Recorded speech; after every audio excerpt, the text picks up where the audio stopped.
super duper late on doing this. This was not supposed to be the plan. I should have already made reviews for Transformers 2 and 3 this week, but for the past 2 days I've accidentally been falling asleep. Which would make sense because I'm up late watching the Transformers films. Since Rise of the Beast is coming out this Friday, I figured this would be the perfect time to watch all of them and prep.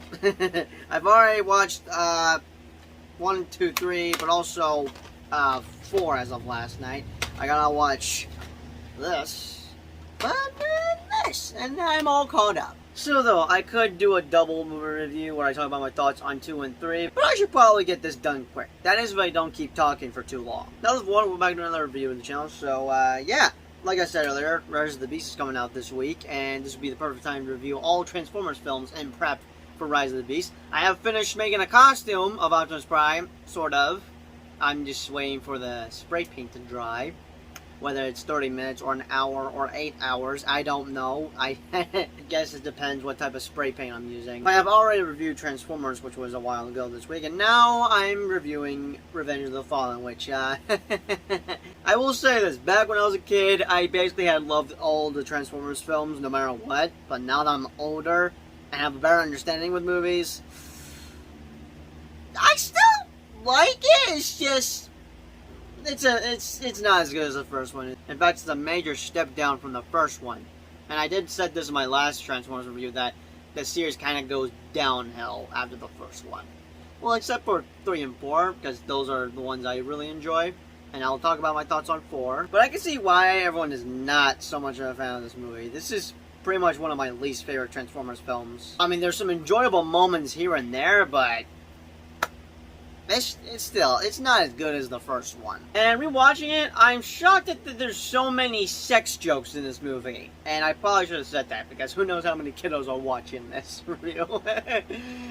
Oh god, Dad, forgive me for saying that, but it's true. It's true. If you've seen the movie, you know what I'm talking about, right? And one of them would have to do with you know what, I'm not gonna go full detail there. But alright, what thoughts do I got for Revenge of the Fallen?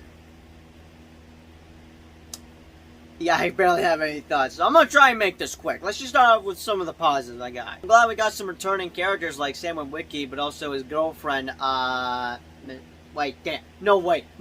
Now, yeah, I was about to lose it if I could not remember her name. But also Colonel Lennox and Sam's parents.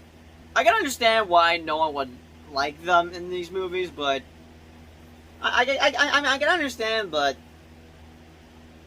I don't know, I just like the parents for some reason, but I will say they are definitely annoying. Actually, there is one character that ends up becoming annoying. I mean, I like him throughout the beginning of when he's introduced, but later he ends up becoming annoying, where Chris Stuntman mentioned about him being annoying. I'm like thinking to myself, I kind of enjoyed him in the movie. Wait a sec.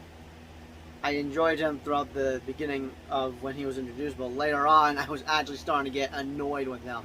So, yeah, I hate to say it, this character who I forgot his name, which probably doesn't even matter. So, this character is a college roommate of Sam, and I mean, I like him from the beginning as he's introduced, but he just ends up becoming annoying later in the movie, and it's when he's just starting to just act like this.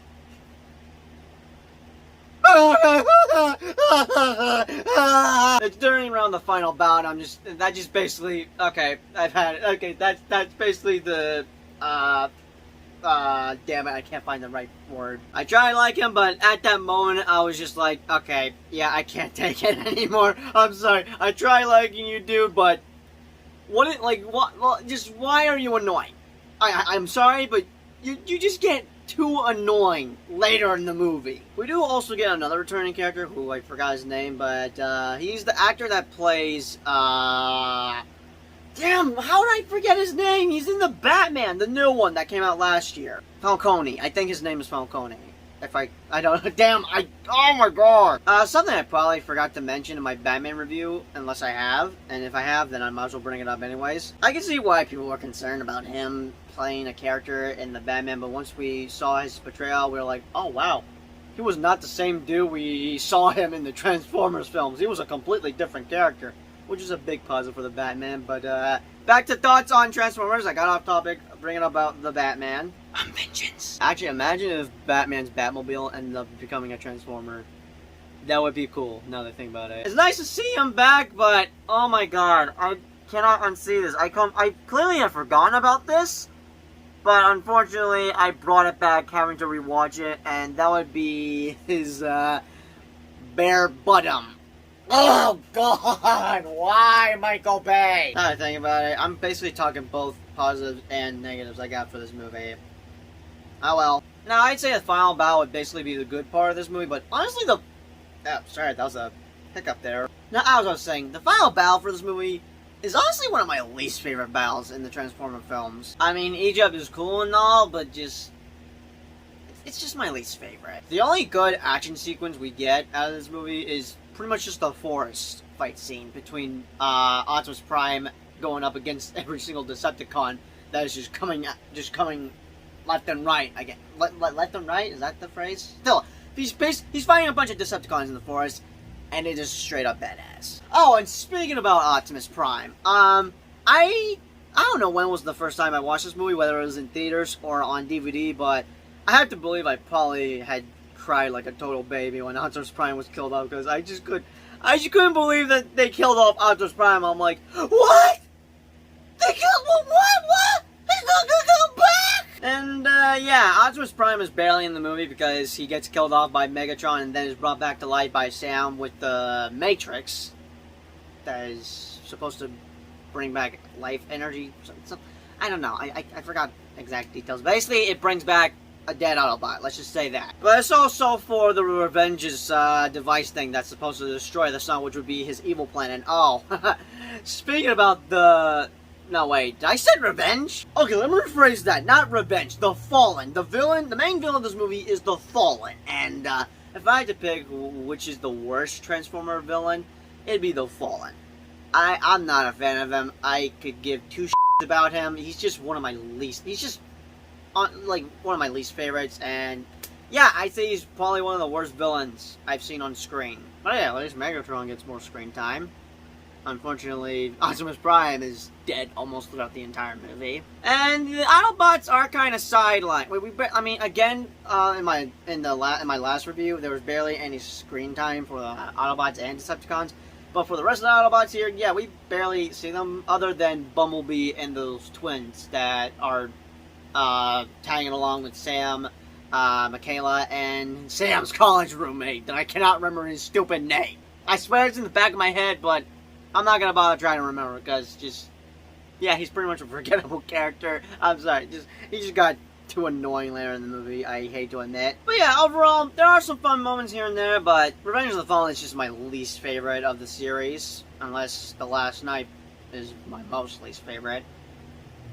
I don't know, I'm now 4 movies in, and I'm a bit concerned how I'm gonna feel about The Last Night, because I know not many people enjoyed that, and I'm like, I don't know, I forgot what I thought about The Last Night, but you know what, I should probably save that for my Last Night review. But other than that, I guess that's all I'm going to say for Revenge of the Fallen. Alright, one more thing. Linkin Park is back with a new song called New Divine, and yeah, it's a banger song. But if I had to give it a rating, it's a 6 out of 10. It would be a 5, but there's still some enjoyable moments, but definitely my least favorite. I definitely prefer the first one over Revenge of the Fallen, but Dark of the Moon is 10 times better than Revenge of the Fallen, but is it as good as the first one, or better?